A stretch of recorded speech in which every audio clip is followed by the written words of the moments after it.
Question ये है कि why 2023 is a golden period for PSUs job. इसका दो कारण है।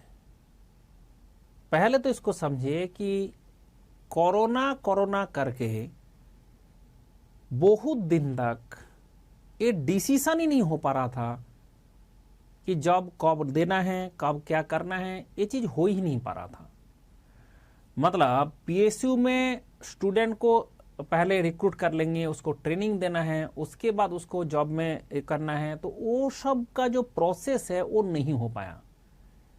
इसलिए पीएसयूज में जम के वैकेंसी क्रिएट हो गया। अब आ गया इलेक्शन ईयर। अब जब जनरल इलेक्शन होता है तो हर स्टेट गवर्नमेंट, हर जो सेंट्रल गवर्नमेंट, सब लोग चाहते हैं कि हम युवा को इसको दिखा के कि हम जॉब बहुत अच्छा देते हैं, ये दिखाना चाहते हैं। इसलिए इस टाइम में भर भर के वैकेंसी और भी आते रहता है। आपने देखा होगा लास्ट 5 इयर्स में जितना भी वैकेंसी नहीं आया, इस बार उतना आ चुका है। 27 डिफरेंट ऑर्गेनाइजेशन का जो टेस्ट है ऑलरेडी गोइंग ऑन।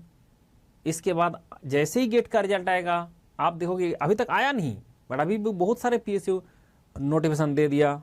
ठीक है, जैसे अभी रिसेंटली EIL का आ चुका है कि हम लोग गेट 2023 से एंड इसके बाद आएगा गेट 2024 से, क्योंकि अल्टीमेट तो इलेक्शन उस टाइम है ना तो इसलिए 2023 से 2024 से हम भर भर के स्टूडेंट लेंगे।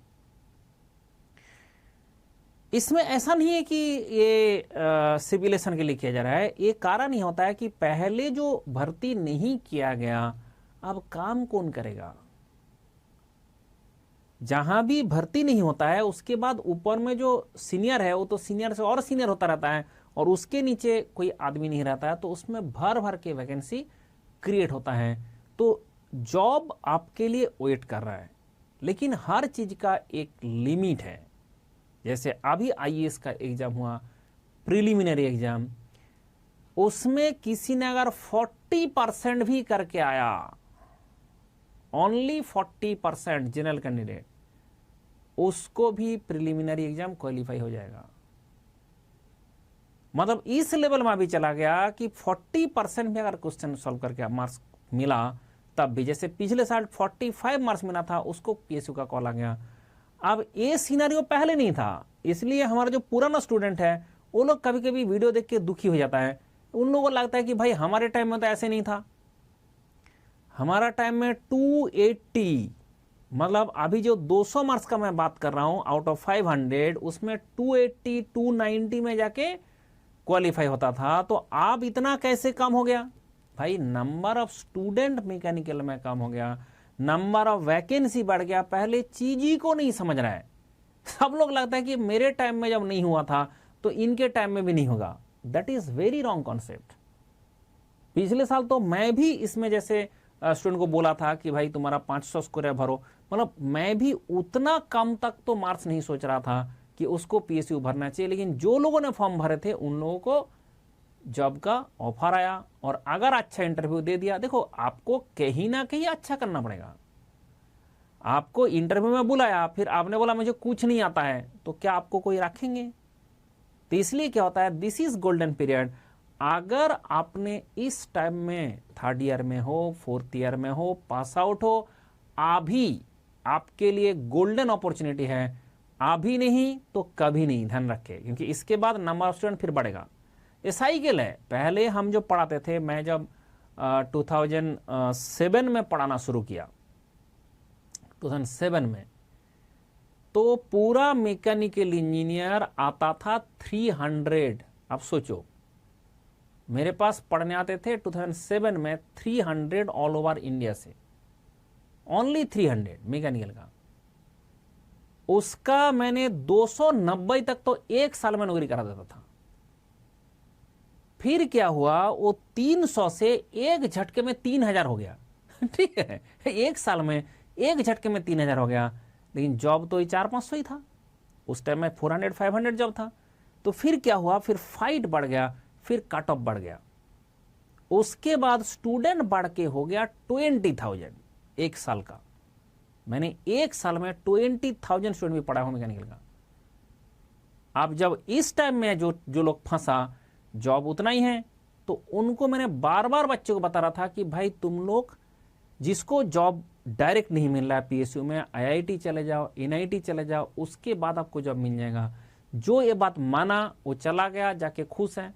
और कुछ लोग वो बात समझता ही नहीं है, क्योंकि इतना जो नंबर ऑफ इंजीनियरिंग कॉलेज का एक्सपेंशन हुआ था, एक्सप्लोड हुआ था, उसका तो कहीं ना कहीं पे तो रिजल्ट दिक्कत होगा ना, तो हुआ था। फिर जाके क्या हुआ, मैकेनिकल में इनटेक कम हो गया, इनटेक कम हो गया, अभी स्टूडेंट इतना कम हो गया कि अभी अपॉर्चुनिटी ज्यादा है, नंबर ऑफ स्टूडेंट कम है, बाय डिफॉल्ट कट ऑफ कम हो रहा है, बाय डिफॉल्ट स्टूडेंट को नौकरी मिल रहा है, बाय डिफॉल्ट नंबर ऑफ जो सिलेक्शन है ज्यादा होता जा रहा है।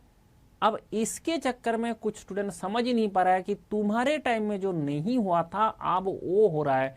इसलिए मैंने बार बार एम्फसाइज करता हूं, नाउ अगर आप इस टाइम में नहीं निकले तो फिर कभी नहीं निकलेंगे, क्योंकि इसके बाद नंबर ऑफ स्टूडेंट बढ़ जाएगा, वैकेंसी कम हो जाएगा। एक बार इलेक्शन हो तो जाने दो, तब आपको पता चल जाएगा। इसलिए एक बात ध्यान रखे, एक बात तय कर ले कि अभी मुझे निकलना है, एंड उसके लिए एक ही तरीका होता है, पढ़ते रहना है, टेस्ट देते रहना है, अपना इंप्रूवमेंट करते रहना है, डे टू डे इंप्रूव करते रहना है, फिर आपको नौकरी से कोई नहीं रोक सकता। ऐसा कुछ लोगों का कहना है। जैसे मेरा कुछ पोस्ट में देख रहा था, मैंने पोस्ट में कमेंट किया, मैंने ऐसे कमेंट देखता नहीं हूं, बट एक दिन देखा, कुछ बंदा बोलता है कि सॉफ्टवेयर में चले जाओ। मैं बोल तो चले जाओ, कितना पैसा का नौकरी दोगे भाई? 3 लाख रुपया पर एनम, 3 लाख रुपया per annum, CTC, cost to company. ये बात ध्यान रखे, सीटीसी का मतलब आपके लिए कंपनी ने जो चेयर देंगे ना बैठने का, उसके जगह का जो किराया है वो भी उसमें इंक्लूडेड है। जो उसके साथ, उसको पहले 12 से डिवाइड करो, 25,000, उसको 0.6 से मल्टीप्लाई करो, sir 15,000 rupees per month salary होगा। 15,000 रुपीज कोई मेट्रोपॉलिटन सिटी में अगर किसी का सैलरी हुआ ना, वो लेबर भी नहीं है लेबर से भी खराब स्थिति है।